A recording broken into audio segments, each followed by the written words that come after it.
Hello guys. Naglalaga ako ng pork belly.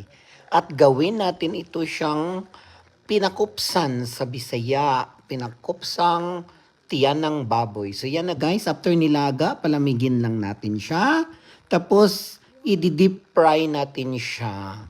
So, pagkatapos ng deep frying, ito yan yun siya guys. Super pula-pula, mamumula-mulang cheekbones, charot. Yan, tapos yan, hihiwa-hiwain na natin siya, guys, para ma-serve na natin siya sa dinner.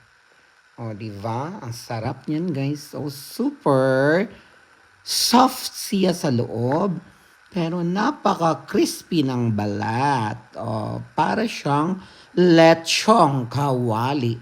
Kung sa Tagalog pa yan siya, guys, lechong kawali. Pero, Bisaya man ta, guys, ang tawagan na sa Bisaya is pinakupsan. Pinakupsang pork belly or pinakupsang tiyan sa baboy. Yan na guys, nagkahirap-hirap talaga tayo sa kalisod habang hinihiwa natin ang napaka-crispy, napakasarap at napaka-fresh. Fresh na pork belly or pinakupsan. O, diba guys?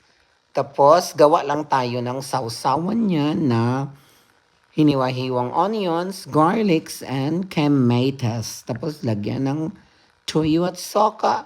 Solve na ang ating dinner with unlimited rice.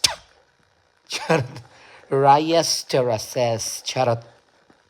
So yan guys, tapos na nating hiwa-hiwa. At akala ko titikman ko, hindi pala nakakavete naman. So yan na guys. Lechon belly or pinakupsan is served. Welcome.